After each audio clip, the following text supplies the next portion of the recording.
list of 11 companies that were contracted by the Kenya National Trading Corporation to import various commodities, that is in a plan to lower food prices in the country. And 4 of them, which bagged the 6.85 billion deals, are linked to the city businesswoman Mary Wambui, who many have said also is quite an ally of the president. And we're looking at some of these enterprises and these companies that were picked and that are linked to the businesswoman Mary Wambui. We're talking about Puma Holdings Limited, Chama Holdings Limited, Enterprise Supplies Limited, Evertech General Trading Company, and of course the amounts of money that are related into this. So looking at cooking oil, and of course we're looking at 350,000 jerry cans and the monies that have been highlighted right here. So questions linger as to how genuine these processes were. And you know very well that it's not been a good time for the CS for matters trade. Also, even as the court comes in to, just try and put a cap as to his utterances in relation to the media. And they say that, well, he's barred from at least, speaking about this until some of these cases then are determined. And so we're talking about accounting anomaly. It's a question that is being asked. And in documents submitted to the Senate, Moses Kuria claimed that in the 2022-2023 financial year, KNTC had a lower net income than the previous financial year, despite recording a higher turnover, that is from increased sales and having lower expenditure. And so we'll be looking to get details of this, what will be unraveled out of it. And we'll certainly be here to give you all the stories or the updates of the same. This is a story that equally finds itself on the front page of the People Daily. CS Courier links top Ruto ally to lucrative edible oil tenders. And this is a story that has been captured on page 2 as they raise an alarm. And Mary Wambui's company is one of the 22 suppliers that were contracted, as they would say, by the state to provide edible oil. And President William Ruto's ally, that is Mary Wambui, was listed as well in the influential figures in the Kenya Kwanza government, whose company was contracted to supply edible oil on the subject of controversy. That is the conversation that he's here. So the drama that was in Senate, senators led by Leader of Minority Stewart Mazayo, that is of Kilifi, and Deputy Minority Whip Edwin Sifuna, said they will not listen to Kuria, who has in the last few days made controversial statements insulting journalists and deriding a leading media house. And Sifuna has sought for a clarification on why then Kuria was being allowed to address the House, yet there was a pending motion filed on the 19th of June. And they're talking about the reckless remarks, and also this being a developing story.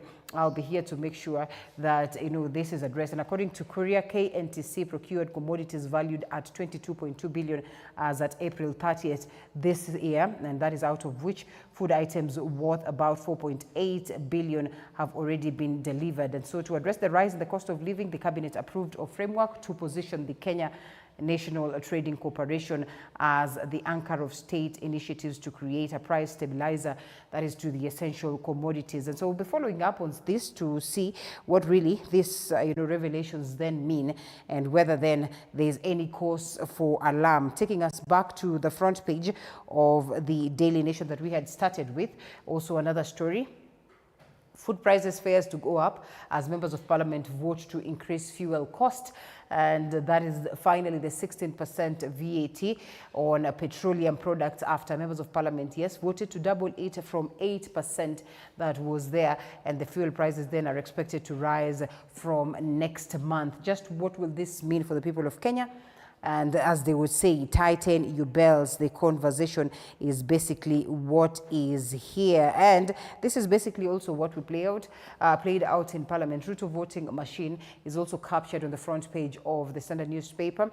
And more or less like a walkover, expected showdown in Parliament was, of course, noted by Kenya Kwanza amassing numbers to support the finance bill, ignoring popular proposals that would have shielded Kenyans from high cost of living. But as it is, the Kenya Kwanza government maintains that this is the ultimate solution to the difficulties that we have witnessed as a people, and this then will bring some level of change. And so we're looking forward to see just how different the conversation then would be. It's basically what we'll be looking at this morning. And even as we do that, we all understand what played out on the conversation of the impeachment of former former, or perhaps, well, the deputy governor of Siaya County, Oduol, who demanded 1 million share for his office. That is what the members of county assemblies argue, or the county assembly argue, and so the battle Siaya governor, William Oduol, deputy governor that is, demanded 1 million share as part of his 18 million expenditure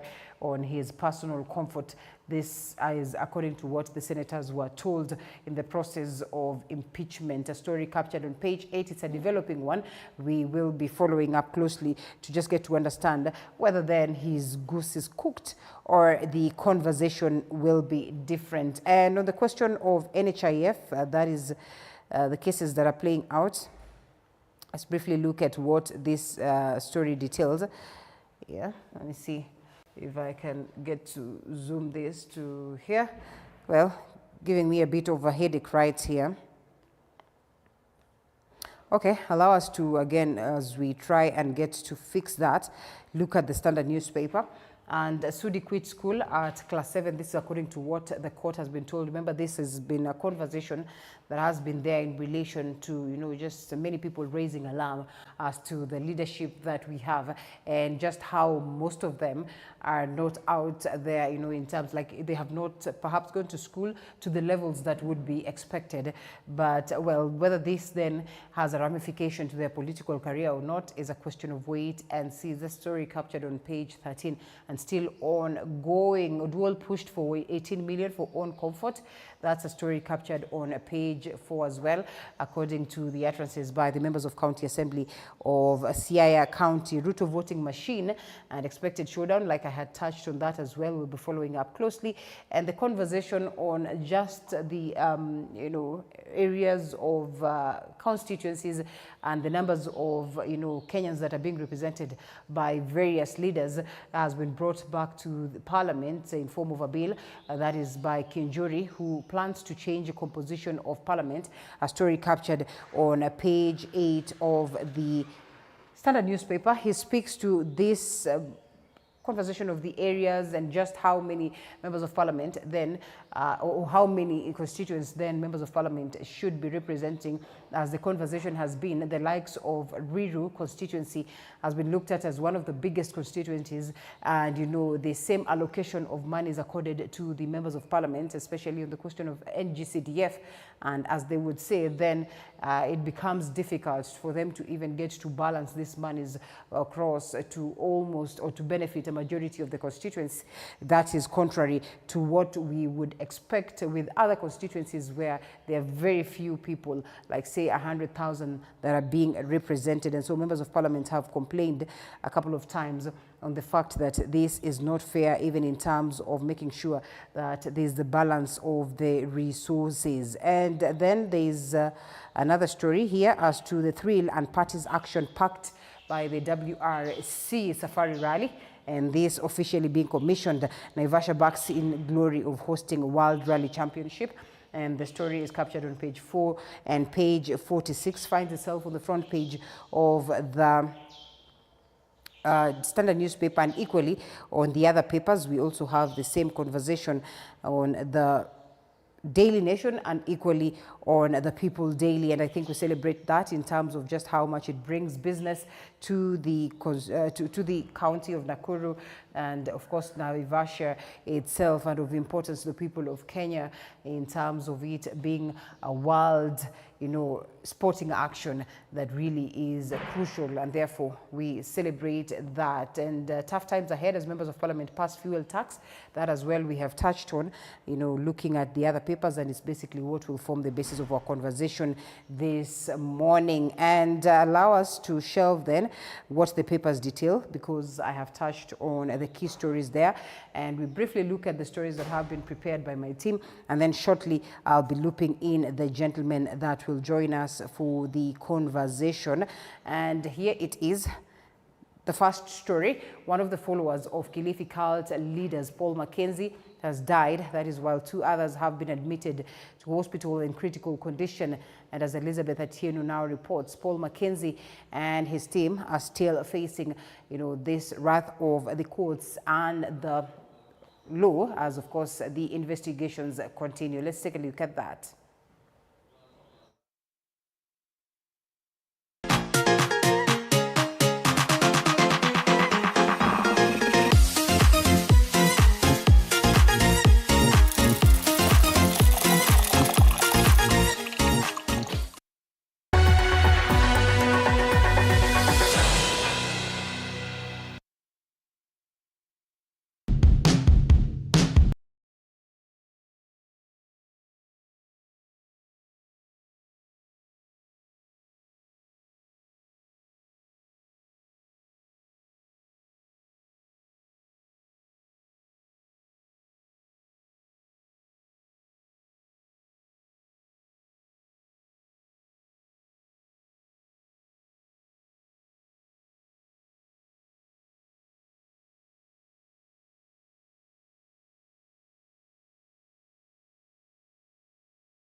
Our apologies for the same. Let's pick this story again.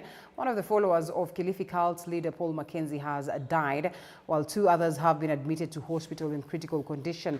And as Elizabeth Atieno now reports, Paul Mackenzie and his fellow suspects will remain in custody till the 27th of this month, as human rights activists insist that more needs to be told on what really transpired in the Shakahola forest. 3 years ago, thousands of unsuspecting Christians left everything behind and accompanied one Paul Mackenzie to the forest. The followers vowed to starve to death in a bid to allegedly meet their maker.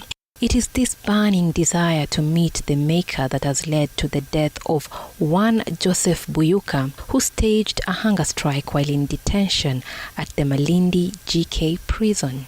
The late Buyuka is among 30 other followers of controversial preacher Paul Mackenzie who were arrested for fasting.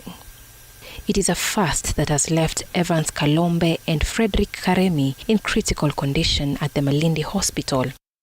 Haki Africa is now demanding for the release of the followers, saying they are innocent. Even as we speak presently, you know that even the ones that have been rescued are now still insisting on fasting, which means that this is something that will take a while. And we are very disturbed to see that the government is now opting to charge these individuals in court instead of offering psychosocial support. We spoke to some of these victims and we told them to, if they know of any estimates. And they said definitely the numbers that we have seen so far should be much higher because they said could even reach 1,000. Mackenzie and his fellow suspects will remain in custody till the 27th of June, when the court will determine whether they will be detained for 60 days. Since the other side of the story is not known at the moment, I will only direct that the rights of the respondents be protected while in custody. I'll also direct that the prosecution obtains instructions so as to respond on the allegations on the next mentioned date. In terms of the case and Mackenzie, yes, I also think that could have been done better. By now we should have been advanced in terms of the prosecution. But it took quite a while for them to even decide on what charges to prefer against Mackenzie and his colleagues. As of today, a total of 336 bodies have been exhumed from the Shakahola forest. And now, Haki Africa, through its executive director Hussein Khalid, says there is more than meets the eye in the Shakahola massacre, in as far as the government's knowledge on the going-ons in the forests.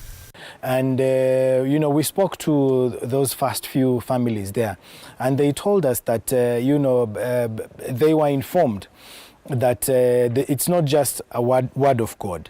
Yeah, there is a possibility of, indoctrination of some kind or the use of mental, possession of some kind that was used against these individuals. Some of those bodies that were buried actually had burial permits, which means the chiefs knew that bodies were being buried, because how else would you issue a burial permit in Shakahola if there was no evidence that someone had died? So there is clear evidence that some of the authorities knew that people were dying and people were being buried. On Wednesday at the Malindi Sub-County Hospital Funeral Home, a team of experts from the Forensics Department, led by Chief Government Pathologist Dr. Johansen Odor, conducted a post-mortem on 27 bodies, where 25 bodies were found to be severely decomposed, with starvation being the main cause of death.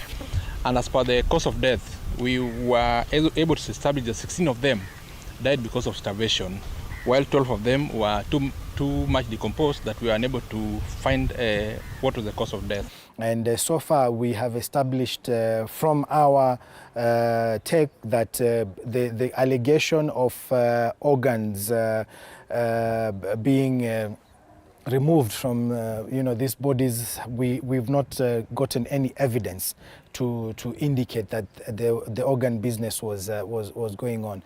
So far, 93 DNA samples have been collected and 36 arrests have been made. The total number of those rescued is still 95, while that of missing persons remains 613. Elizabeth Atieno, TV 47. Now, Jakim Hospital, Nkubo Limited in Menti South Meru, is among 6 facilities that have shut down following the Health CS Susan Nakumicha's directive on the controversial NHIF scandal. Speaking to journalists, Jakim Hospital Administrator Edith Gatwiri says the hospital has successfully transferred all their patients to the nearby hospitals in order to pave way for investigations to be conducted, as Zainab Mohammed details. This was the situation at Jakim Hospital, Nkubu, Meru County, after the hospital shut down to pave way for investigations to be conducted in the controversial NHIF scandal. The hospital, which is among 6 health facilities in the saga, had to ferry its patients to nearby facilities and completely halt their operations as directed by the CS. Edith Gatwiri, Jakim Hospital Administrator, says the situation is an unfortunate one, but the hospital has cooperated in the entire process with the hope that they will be absolved in the end. It is unfortunate that our facility has been linked with this matter, and I want to tell our clients that we are sorry because we are not offering services as the directives from the government. Investigations from relevant authorities are already taken this matter, and we are now waiting for them to advise us. Area residents are calling on the government to reassess the decision, saying the closure will affect access to medical services in the area. Ukiangalia hapa kuna wakati hospitali haikuja hapa kulikuwa kama jangwani. Sasa hiyo ukiona hapa ni pale kuna inuka. Tafadhali, kwa sababu kuna watu wengi wale wanakula hapa hospitali karibu 260 hapo. Naomba hata kama ni issue imekuja, bandala tupungiwe hii hospitali, tafadhali tupunguliwe hospitali hii investigation ifanywe hospitali ikiwa imefunguliwa. Na tunataka serikali ingilie hii mambo, serikali ifungwe, akae siri na serikali wafanye kesi after kesi kuisha, alafu tuzue next. Bila kutakuwa, kwa sababu watu ni wengi hapa sana wameandikwa. Sasa ndio watu 260. Other hospitals facing probe include Jakim Medical Center, St. Peter Orthopedic and Surgical Hospital, Afya Bora Hospital Annex, Joy Nursing and Maternity Hospital, Afya Bora in Mwea, Beirut Pharmacy and Medical Center, and Amal Hospital Limited. Zainab Mohammed, T47. Now, the National Assembly Chamber experienced a hot debate Wednesday afternoon between Kenya Kwanza members of Parliament and the opposition Azimio la Umoja One Kenya camp over the 2023 finance bill, which is at the committee stage where the real legislation happens. The legislators amended various clauses in relation to finance chairperson's proposals, giving Kenyans a sigh of relief from a bank of taxes aimed at financing President Ruto's budget. Micah Gungu reports. I will allow some ventilation on this. The third reading of the draft legislation reached to floor of the House Wednesday afternoon, presented by the chairman of the Finance and National Planning Committee, Kuria Kimani. In the third reading currently underway, MPs are voting on the amendments proposed by the Parliamentary Finance and Planning Committee. So that we only have one clause that puts now supply of maize flour, cassava flour and wheat flour as zero rated. On Tuesday night, the legislators approved 24 out of the available 86 clauses before embarking on the remaining clauses Tuesday afternoon. Among the approved clauses so far include aircraft spare parts and fish importation. The aviation sector got a fresh boost after MPs refused to amend the clause set to add aircraft spare parts including engines to a list of tax-exempt items. We must refuse these people from not paying taxes.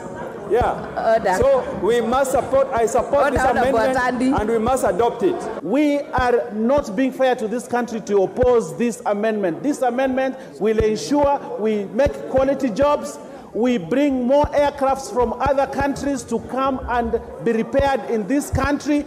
And it also gives us an opportunity to open up even an airport in your constituency. The National Treasury proposed to exempt chopper importers from remitting 16% VAT Azimio MPs said the move was aimed at aiding Kenya Kwanza MPs to exemplary, comfortable environments after importation of choppers. And a number of our colleagues here have actually ordered helicopters and other forms of aircraft. Madam Chair, this is a very serious matter. As you know, Madam Chair, I'm one of the few people who are privileged to have a lot of information. But for me, Honorable Chair, I am not, unless he's speaking of a different Osoro, I don't know whether there is a chopper, unless you're paying it for me on my behalf or something. Supporting these amendments would be tantamount to say that we want the Kenyans who are jobless to continue being jobless. We want to bring back the business of servicing and the repairing of planes back at Wilson Airport. I vehemently oppose these amendments. Will as many as are of that opinion say aye? Will as many as are of a contrary opinion say nay? The nays have it. Azimio MPs had also proposed to have fish deleted from items listed for excise tax and the 35% proposed income tax for those earning over 500,000 scrapped. We have never had a glut of fish. By saying that we have more into the country, that will expose us to lots of problems, Honorable Speaker. We have scarcity in the country. We want to eat fish. As people who eat fish, we lack the fish in this country is very expensive. The problem we have of fishermen is not the market where we take our fish. You should be encouraging our fishermen to be able to grow more fish and encourage the Ministry of Fisheries, Honorable Speaker, to be able to train our farmers, our fishermen, on how to protect the stock we have around the lake. With more than 85 clauses, President William Ruto's bill seeks to raise additional revenue in taxes to a tune of 130 billion shillings, set to finance his 2023-2024 budget, as presented by CS Njuguna Ntungu last week. Mike Kagwongo, TV 47, Nairobi. Now, Kenyans will now have to bear the burden of the increase in the price of fuel after Parliament voted to increase the VAT on fuel from 8% to 16%, as Flora Limuki details. A heated debate ensued in the National Assembly when the clause on amendment to raise value-added tax on fuel to 16% from 8% came up.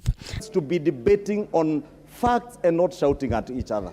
Azimio leaders, led by Minority Leader Pio Wandai, had proposed that the VAT remain at 8%, saying the increase will overburden Kenyans. If there is one thing that this government should have done to the so-called hustler, was to cushion the hustler from an increment in the cost of fuel. Honorable Speaker, after we have taxed nearly everything, there is no need of pretending of executing and implementing a 16% taxation. Kenya Kwanza told us when they were launching their plan that the problem with fuel is taxation. We are going to look into taxation and we are going to reduce taxes on fuel. Life is unbearable as we speak to our citizens of this republic. We cannot afford to add more levy on fuel because fuel is a catalyst of everything. On the other hand, Majority Leader Kimani Ichung'wah indicated that VAT on fuel in Kenya is at the lowest within the East Africa region. Away from the floor of Parliament, the repercussions of this decision will not only be felt in the transport sector but also in the prices of goods. That without the G2G intervention on fuel prices, today, with the dollar trading at 140 shillings plus, the cost of fuel today without the necessary interventions done by this regime would be at a figure of about 210 plus shillings without the interventions that have been taken by government. The passing of this amendment means that the cost of petrol may hit the 200 mark. It remains to be seen if the price will lower with time, as asserted by the Kenya Kwanza government. Flora Limuki, TV 47. All right, Flora, thank you so much for that story that forms the basis of our conversation this morning. And I am glad that one of the gentlemen that is here was here almost immediately after the other vote was conducted. and we kept asking ourselves just what next of this very same bill. And the conversation continues, and we're here, as they would rightfully say, that yes, there are going to be tough times ahead of us, but we need not to worry, because in the process of these tough times, then as a people, we are going to get that liberation that we've been looking for. And economically, as the president would rightfully say, certainly if this is to sail through Parliament and it goes to the president, you expect for him to ascend it to law, because then it's basically what he has been advocating for. And so joining me for this very conversation is Meshach Odede, the chairperson VIO Society Kenya. Meshach, thank you so much for always creating time to speak to us, and as well as George M. Gibore, who is the General Secretary, Kenya Union of Clinical Officers. Thank you so much, sir, for creating time. And I know health is one of the key things that was discussed at the level of the budget. And while we would say it's amongst those ones that got the highest chunk, your concern today as health practitioners is that, well, it's below what was accorded to you, in the previous financial year. That is to argue that, well, not much happened at that very time. And so you have worry that not much will happen in terms of improving the health sector, even as the government maintains that theirs is a mission of ensuring that we attain universal health coverage. What do you make of this before we discuss the something small about the finance bill? Yeah, thank you very much for welcoming us this morning, and a good morning to our viewers.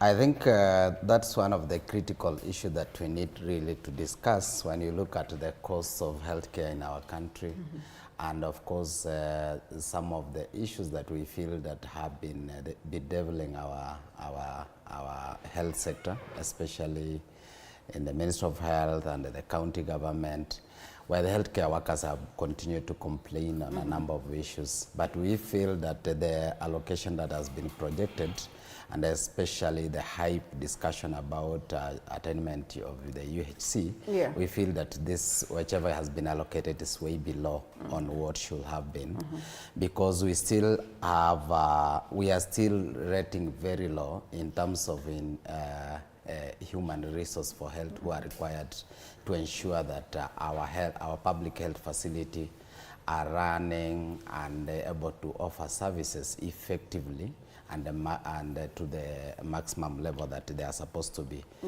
And to such a level, you'll understand that more than, especially the lower facility level 2 and 3, are actually doing below 50% of the service delivery. That's to mean they are not able to do what they are supposed to do optimally. So we feel that these are some of the things will have informed the National Treasury and the National Assembly, especially to focus to ensure that we can add more money. In the Kenya Kwanza manifesto, the projection which were there, they had projected a number of issues.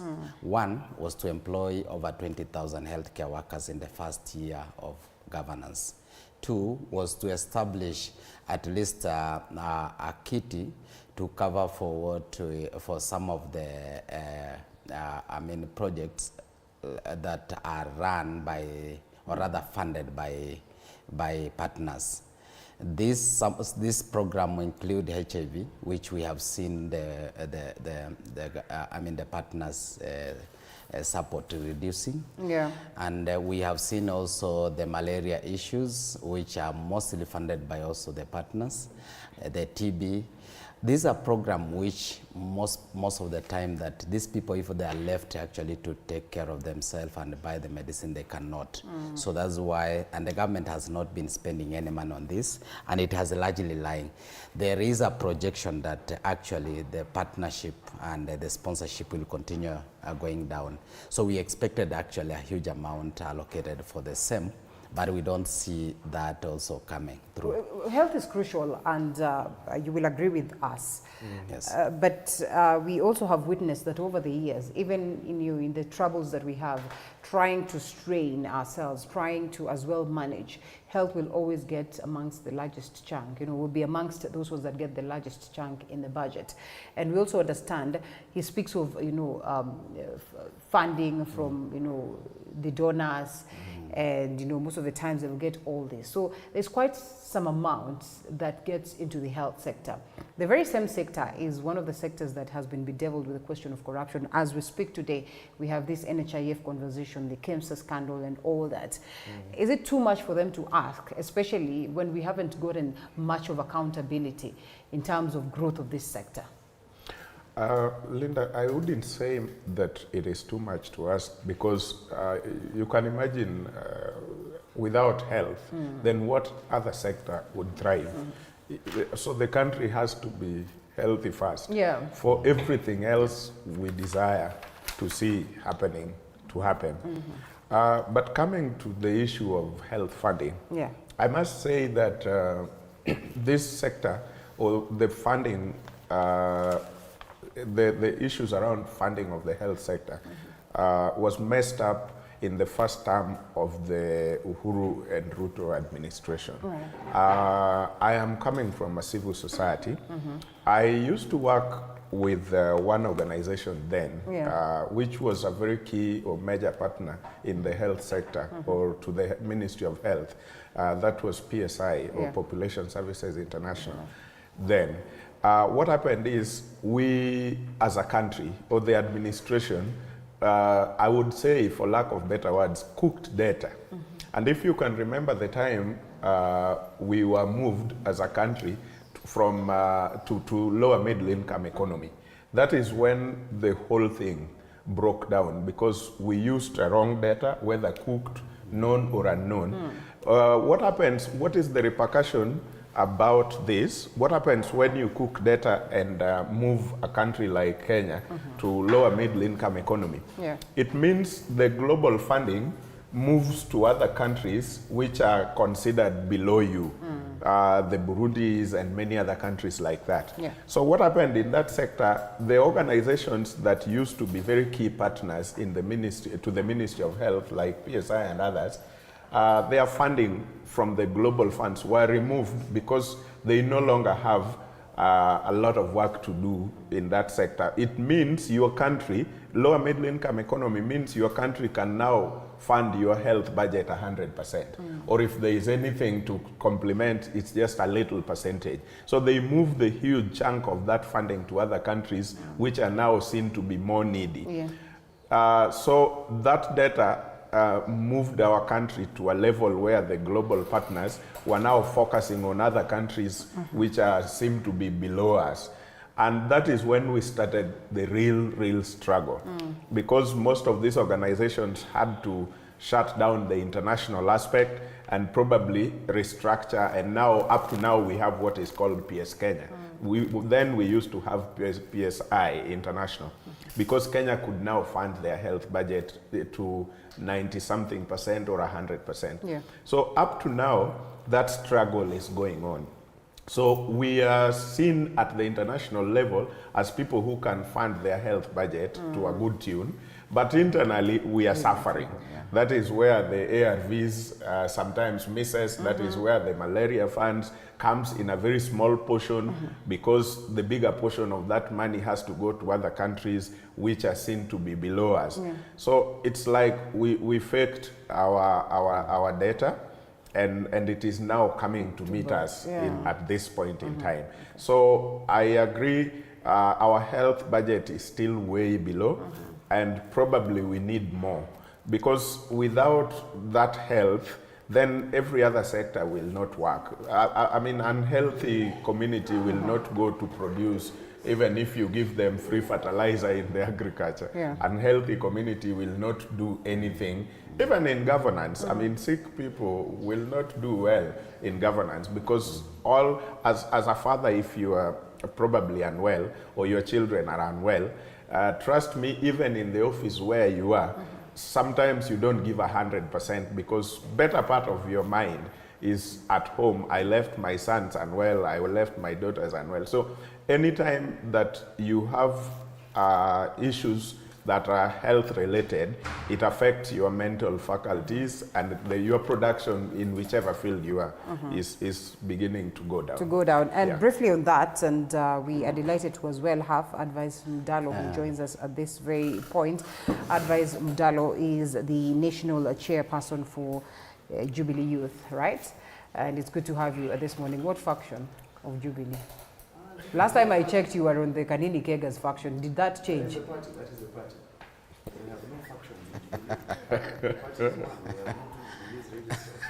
Good morning, Linda. Good morning to you. Hold it right there. Before I come back to you, and that will be on the question of the health sector. There are these concerns about the NHIF.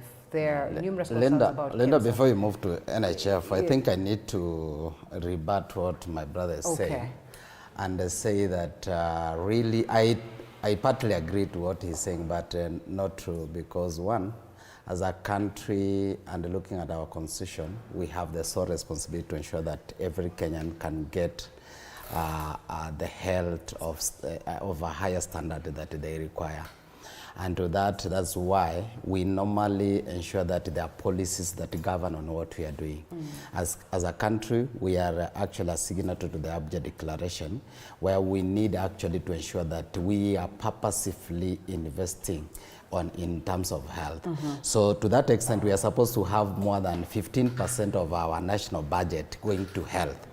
But to that extent, where that proposal came around 2007, I believe so, we have never moved. So we are still doing less than 7 all through, including the partners, the funds that we get from our donors. We are doing way below. So the government, and that's why we feel that still, as much as we hype the discussion about the UHC, the priority has not been set. And we need to get to look at it like, these are not normal spending. It is actually an investment to ensure that it is the Kenyan people are receiving services that they want in health, and ensuring that all the things that are needed, including the human resource, are in place.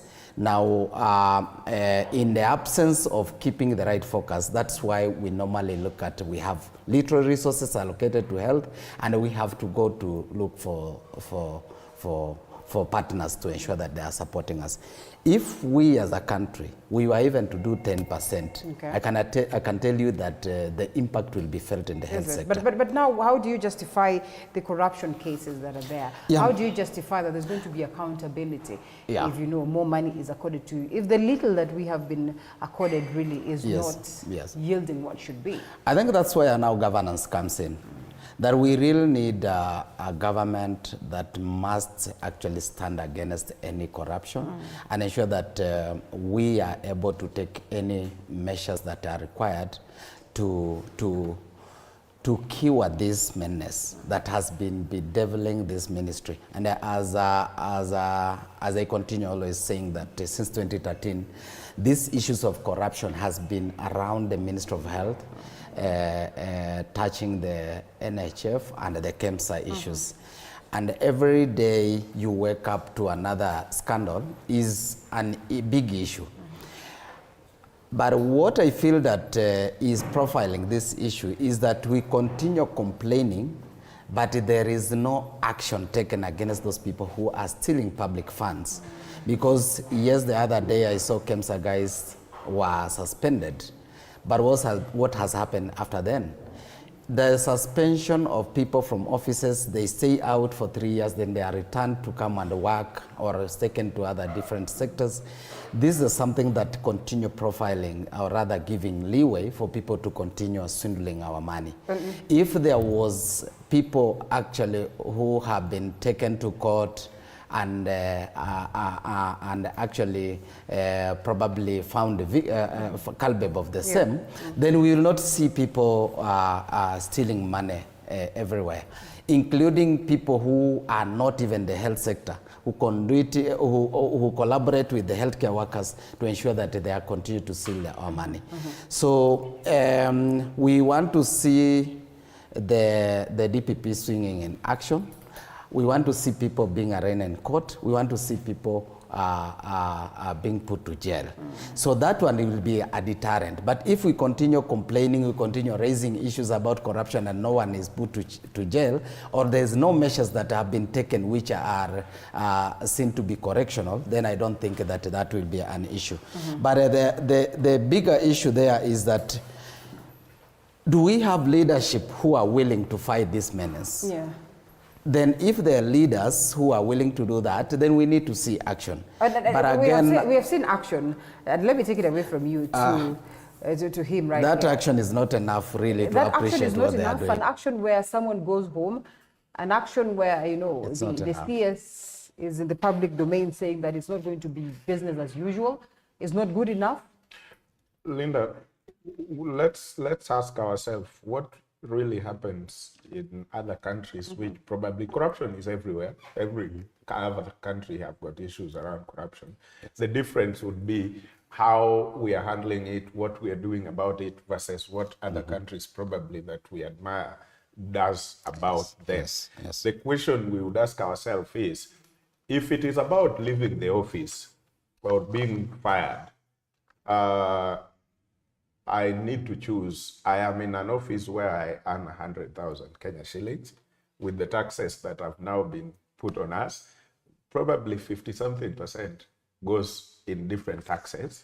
And then I'm remaining with 40-something% of that 100,000. If I get to work, maybe I am in my middle age of work, I am remaining with, for example, 10 years, because again, for you to go through the government ladders to an extent where you sit on a position in government where you can make serious decisions that affect issues of money, you might also be remaining with around 10 to 15 years to retirement. So I simply calculate 100,000 for 15 years. Or for 10 years. What is that? Against maybe 100 million that I'm supposed to hit once in a corruption, and then you fire me. It's simple. What would you go for if it were you? So that is how I look at it. So is leaving the office enough? I don't think it is enough. It's not enough. Because I will just hit 150 or 200 million at once instead of 8 to 5 with a lot of work. And I will not hit even 50 million for the term remaining in terms of salary. Wow. I mean, who wants to go through that trouble? Well, there's not a single time. That is how simple it is. Yeah, and there's not a single time that, you know, an administration has gotten into power and exited power.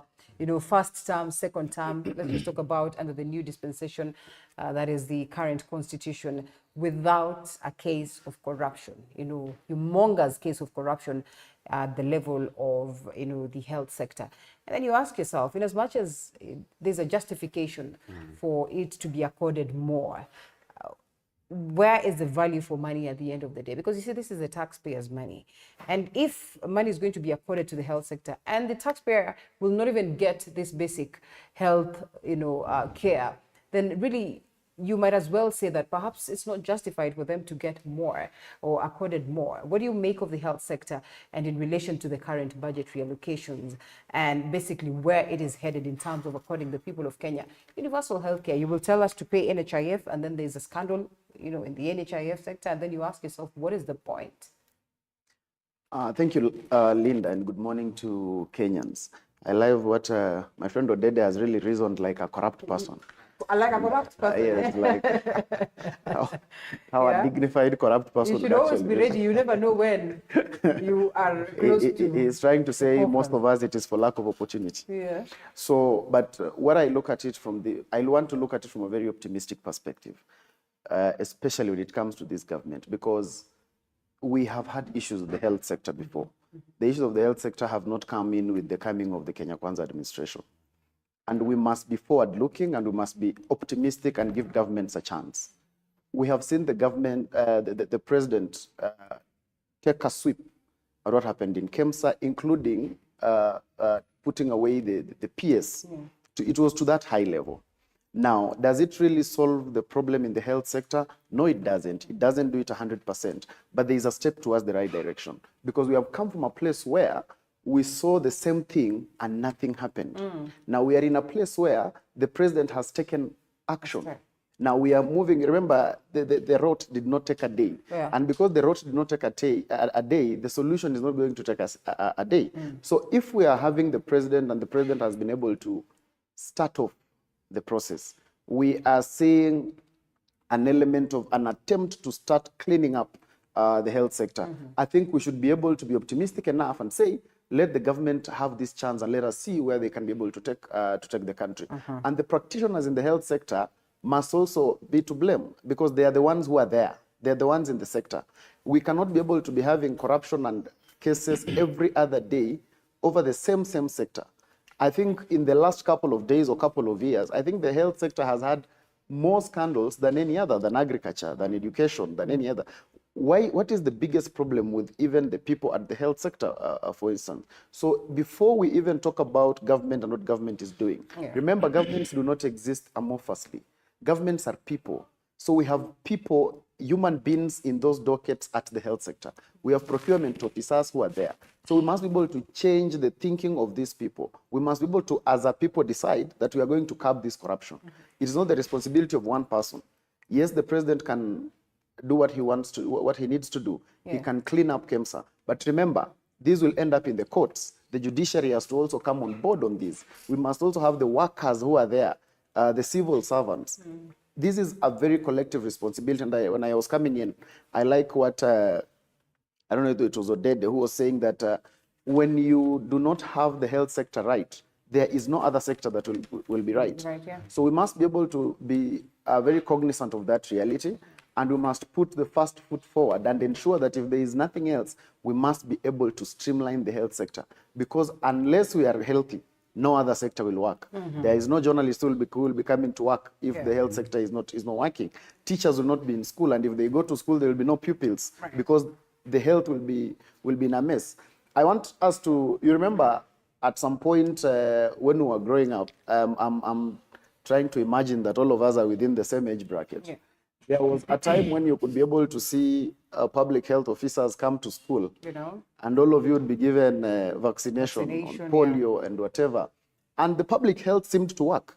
Can we really as a country go back to those days? Because at that time, it did not matter whether this kid is in Nairobi or this kid is in a village in Naitiri in Bungoma County.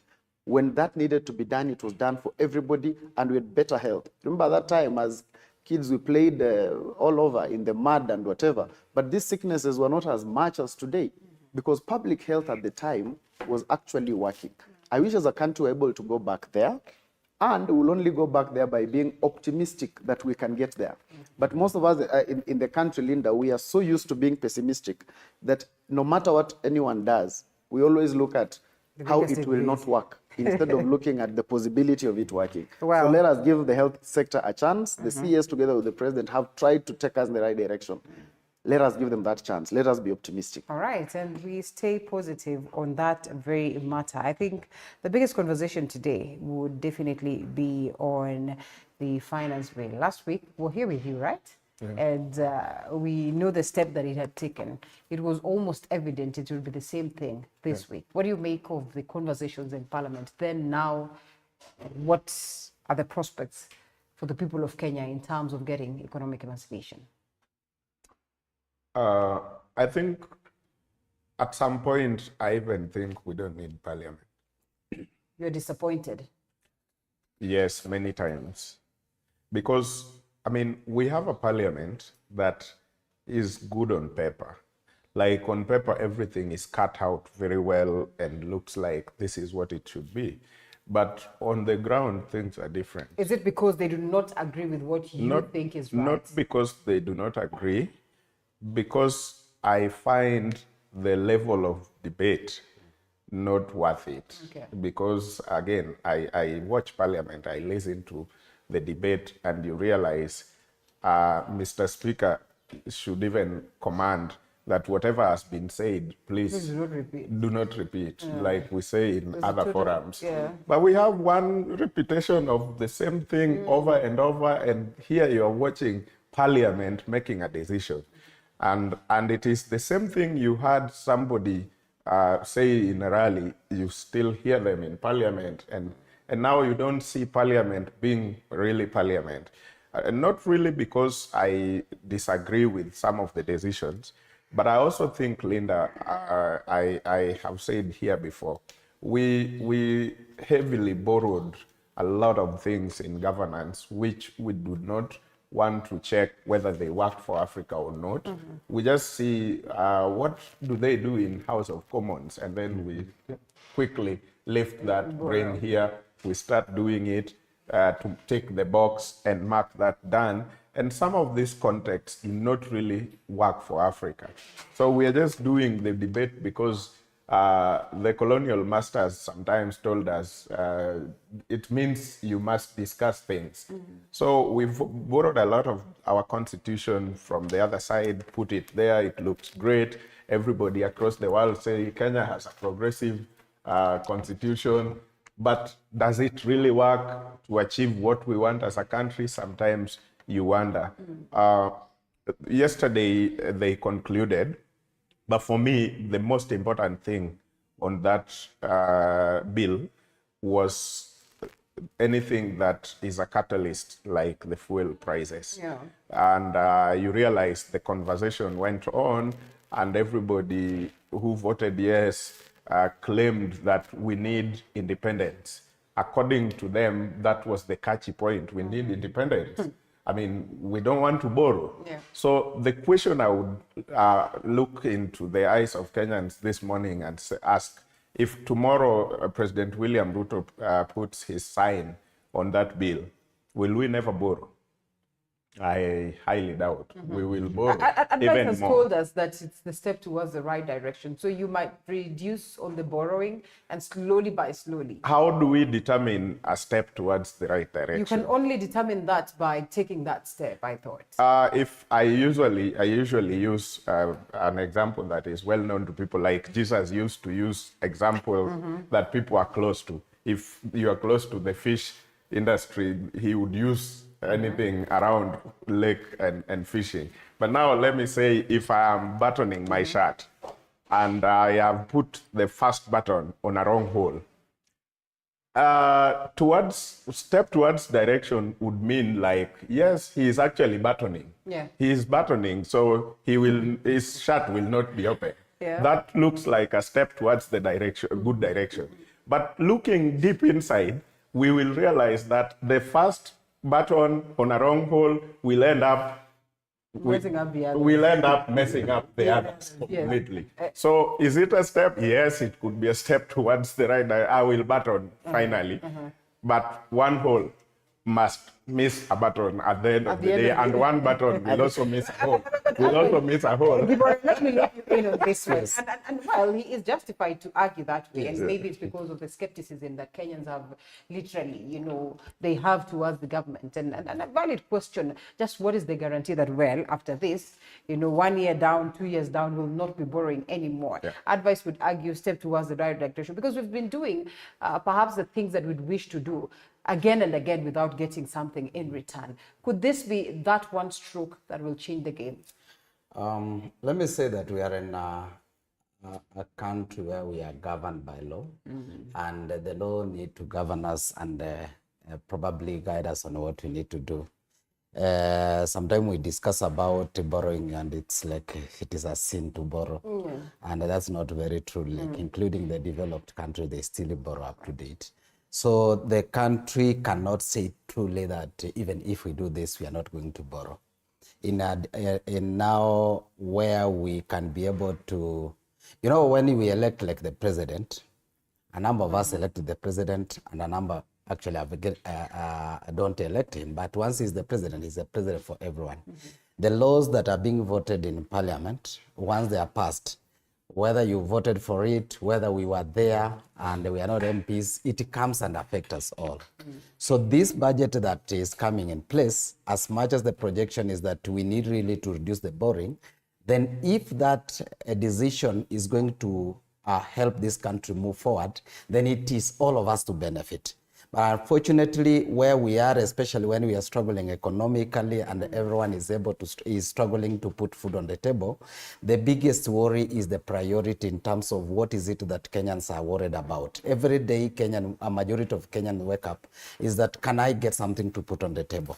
So the discussion therein, which we saw the bitter exchange in the parliament, to some extent we feel that it loses the focus. they might be seeing what we are not able to see, but for me, I feel that the bigger priority should be how to handle the immediate worry of the Kenyan, so that we are put in the project in a perspective of where we are able now to trust that we need to grow the country that cannot be able to depend on loans, and ensure that we are able to depend on ourselves. But as a country, we have everything that we need to ensure that we can actually move toward depending on ourselves, so that our budget, the budget largely depend on our own contribution, which is taxation, because the government does not have any other money away from what it collects from its people, those who are doing business and those who are working. Yeah. So to that extent, but there need be a balance on what is it that we need, the government need to take from its people, and from what these people need to use directly to benefit themselves.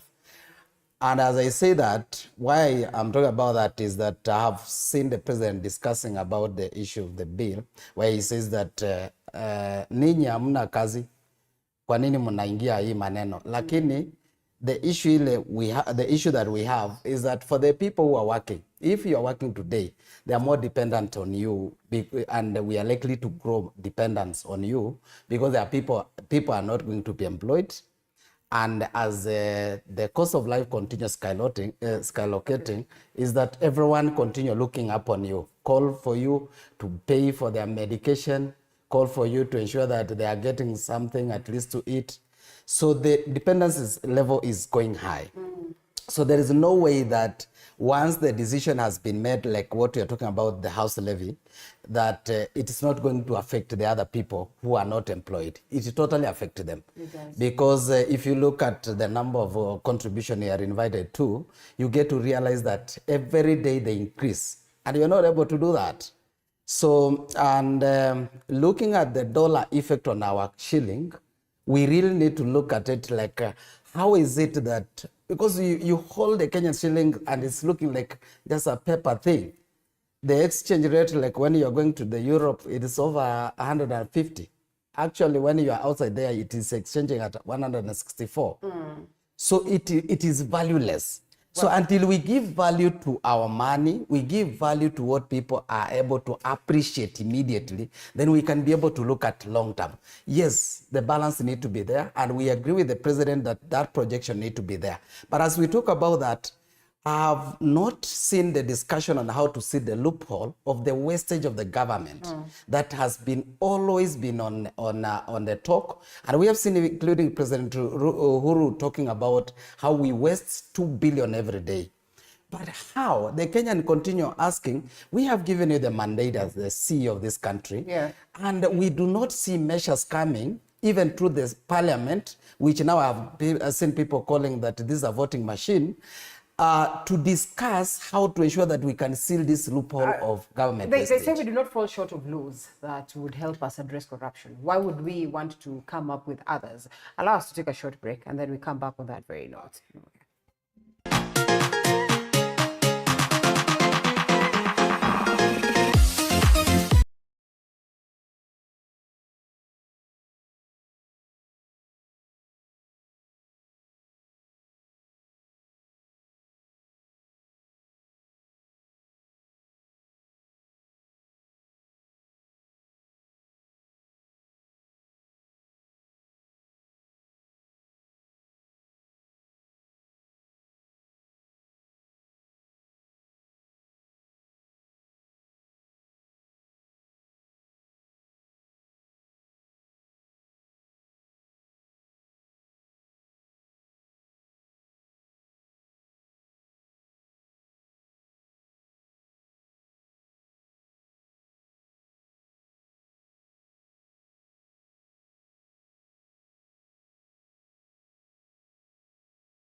Gibore, we have Odede, as well as Advice Mnalo. And Advice, we come to you.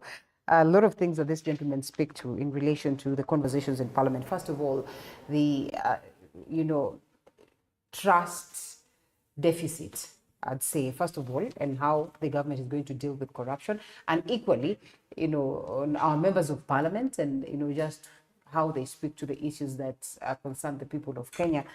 And of importance, basically, the approach that we have taken that appears to be successfully, well, thanks to the majority in Parliament at this very point. And we ask ourselves, we know that the first aspect of, concern and the reality about this whole matter is that Kenyans will have to face a high cost of living at a higher level, more than it is as it stands right now. At least that is the first-hand thing that we are sure about. But then, what is there to cushion Kenyans in future? What is there to guarantee that we're going to balance our economy globally and locally? What is there to guarantee us there's going to be development at the end of the day once then we are strained tax-wise? I think, Linda, let me start first of all by correcting the analogy of the shirt. Okay.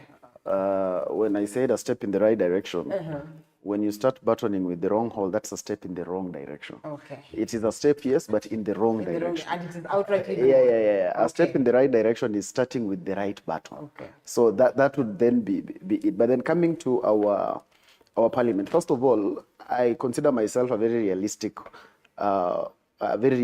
person. We must first of all understand that we are a representative democracy. We put our responsibility in the hands of parliamentarians to make decisions for us. That is why we elect them. Now, the decisions they make after that, unfortunately, are a reflection of what we wanted. So if we have a problem with the decisions in Parliament, then we have a problem with our voting systems ourselves, because parliamentarians are not appointed there. Parliamentarians do not wake up one morning and they become MPs or senators. We are the ones who put them there. So we first of all must accept that at some point and many times they will make decisions for us. And when they make decisions for us, then we are bound by those decisions, and that is the law.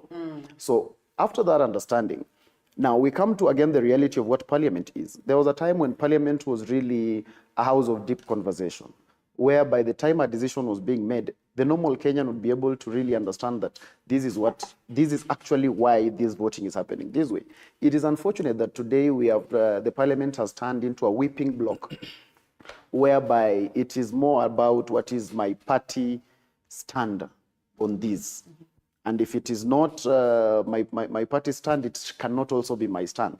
So we have gotten to a point where, yes, I agree that political parties must have a big standing. But again, we must not get to a level where we again reduce the legitimacy of parliamentarians in their personal nature, because that house is supposed to be an independent house, and they are supposed to be making decisions based on persuasion, that whoever is able to persuade the other the more takes the day, not about whoever is able to whip the other the more. So that is why, in as much as we have more numbers in Kenya Kwanza and less in Azimio, we should expect a conversation that should be able to persuade more people. It is not just about, because true, if it was just about numbers, then we didn't have to have a conversation. We don't need to have public participation. But the reasoning behind the whole organ of Parliament and why it's an independent house is because the conversations around there must be based on reason and not just be based on political inclination. So, and that is where we are having more or less a challenge per se. But then, be that as it may, give it to the issue of the finance bill. I think since independence, this is the bill that has been most discussed in Kenya.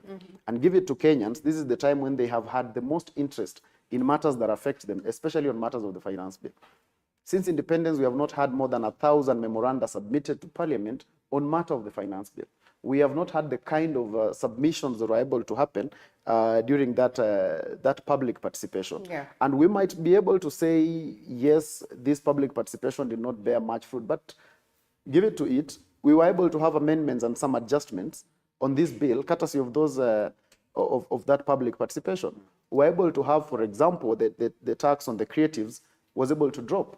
Even the house levy was able to come from 3 to 1.5. But then the issue is, again, on the finance bill, we talk more about the ills of the finance bill. I have my reservation on matters of the housing issue, because one, I do not consider it a priority in Kenya, because I haven't seen anyone demonstrate on the streets saying that their biggest problem is that they don't have a house. But I have seen them say their problem is that they don't have food. So my issue is, in as much as this, the housing thing is good enough, but is it a priority? Is it something that should be forced down through the throats of Kenyans? Shouldn't we prioritize matters such as food in the first place? But again, the finance bill does not rise and fall on just housing. We have other matters in that bill that nobody's talking about. When you talk about the tax amnesty, for instance, that is able to allow companies that were started mostly by young people who are in university in those days, who did not really understand how a company is run. By the time they were able to understand, the company had more debt than their entire GDP, so they could not do anything with it.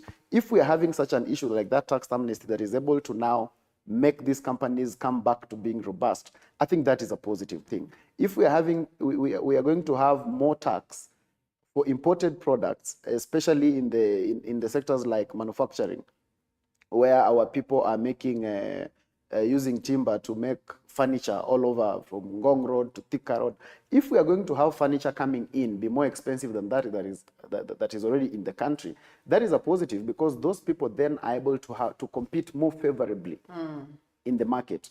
These are things we are not discussing within the finance bill. The problem is we are discussing the finance bill as though it rises and falls on the house levy, and that is it. So that's what I'm talking about. It's a mindset problem, where in Kenya, we are more inclined towards what will not work and what is negative than what is the possibility that this can actually work. And I like what the president said when he said, give me the benefit of trust on this matter. Let me be the last person standing, that I will be accountable.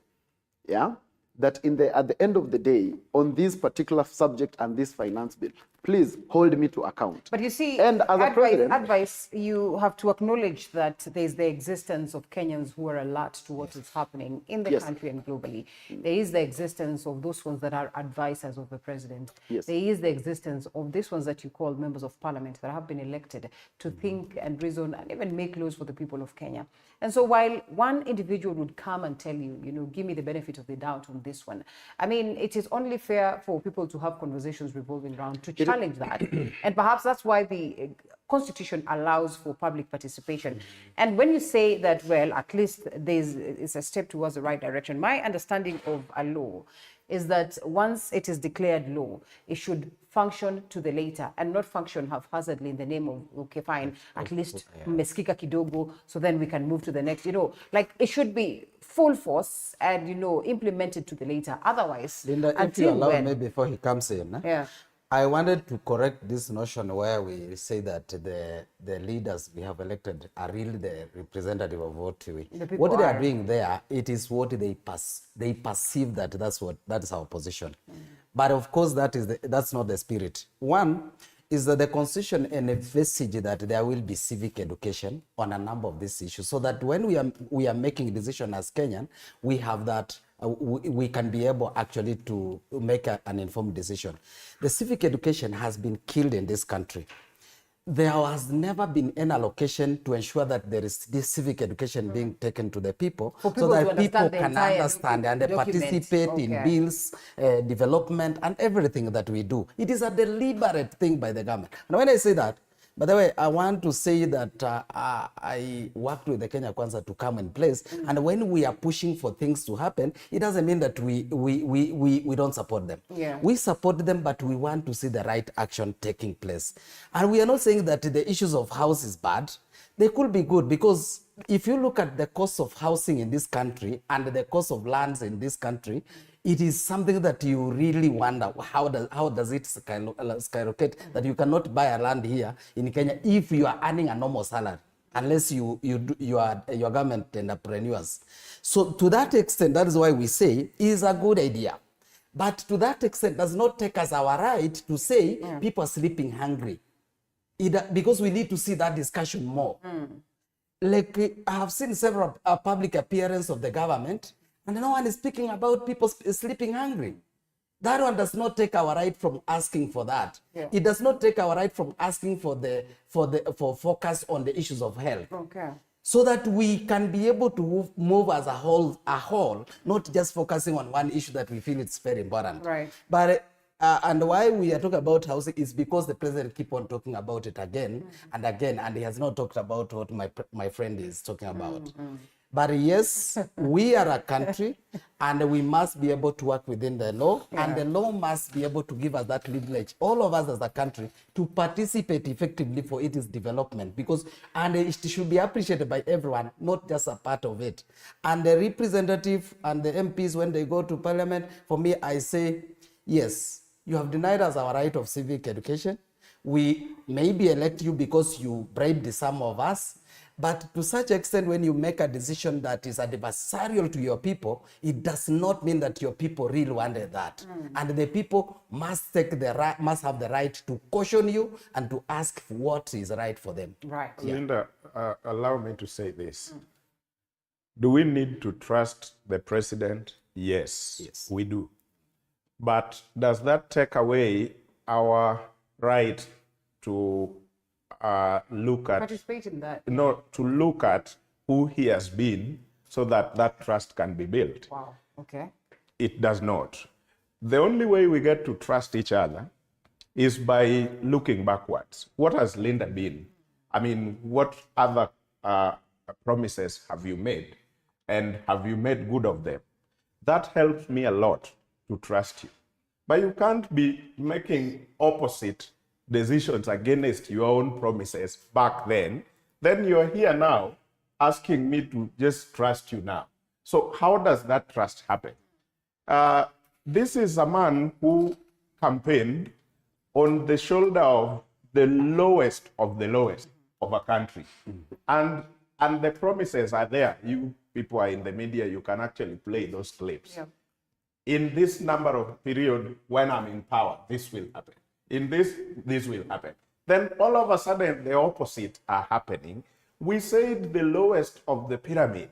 And now we have a man and a whole team who, even within the presidency in the past 10 or 11 months, you have promised 1,000 things, which you have turned back against. And now even children knows, oh, I didn't say this, I actually said that. Is that a man? I mean, are we going to just close our eyes and say, it's okay, let's trust the president? It does not work like that. Coming to the finance bill, and my friend Ad says, we probably need not to measure so much on the ills, but also look at the good things in it. Given to him, yes, but my thinking would be, if this is a cup of tea, and you are only putting a drop of poison, should I concentrate on that drop of poison? Okay. Yes, because much as you would want to persuade me that there's a lot of milk, actually 1 liter of milk in this, and 3 liters of water in this, and a sugar 1 kg in this. So why are you concentrating on just the little drop of poison? And that is not the argument you would put to Kenyans right now. We will persist on that drop of, because it will take all of us out. As much as there was a lot of milk in that tea and there was 3 kilograms of sugar and all that. It neutralized. So when you went to campaign and say, we want to make life easy for you, the hustlers, then you are in parliament and saying, life is already difficult with the VAT on fuel 8%. At 8%. But you now want to double that and make it 16%. And you're telling me you are just a mirror of the society. We must accept that members of parliament, that is his argument, members of parliament are just the mirror of the society. And so the society sent them to add more burden on the society. I don't think that is an argument that I want to take. Okay. Because you campaigned telling me how in 1 month I will be buying unga at this. Then in 10 months or 11 months, the unga is 200 plus. You have actually, a month ago, you have actually told me in 1 week, unga will be cheap. And then we have 2 days where there is 2 millers putting something on the supermarket for pictures, and then it is spread across that unga is actually going down. Then it is nowhere. Then a month or 2 months later, you have a finance bill which has added more, because the last time Energy Regulatory Commission gave us the prices of fuel, the common mwananchi had to spend 15 shillings more on a kerosene, which is basically the large number of Kenyans using down there. There's some of us who do not use that kerosene might not have known, but the people who are actually using that kerosene are the largest now. Now you are adding another 8%. And let me correct you, and I know it doesn't look so good even if I make this correction. The last adjustments, at least the prices went lower by 0.0 something.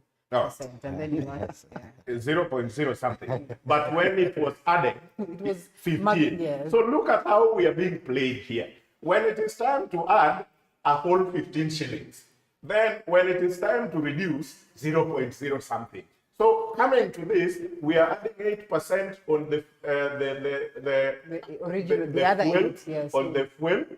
Then when you ask them in Parliament, they are telling you, don't insist on what is wrong. There is also railways development levy, which has gone down from where to where? 2% to 1.5%. So if you sit Kenyans here and tell them, we take a referendum, do you want this from 2.2% to 1.5%, or you want that 8% reduced back to 8% for fuel? They will vote and they will tell you, we want this one. Because how do you take 8 shillings from me and then you give me 50 cents and say, I have also given you something you should appreciate? I don't think this is how we need to treat Kenyans, especially a government who said, sisi it is time for watu wa chini. Hatutapanga kazi kwa hao wa juu, we are discussing mambo ya watu wa chini. I mean, it's not fair. And it is not fair to say that when they are doing that, we must accept because we elected them. Okay. We elected them on the premise. Look at what we are discussing in Parliament now. You brought us to public participation with the housing thing as a levy. We gave our ideas based on a levy. We are passing a tax in Parliament. How the hell did that happen? Because if you brought it as a tax, I would have given you a different idea about it as a tax. Yeah. But you conned me and told me it's a levy. So I not turn to being a tax courtesy of what it is that the people say. No, I gave you all my ideas based on it as a levy. And you picked it. Now in Parliament, you are passing it as a tax.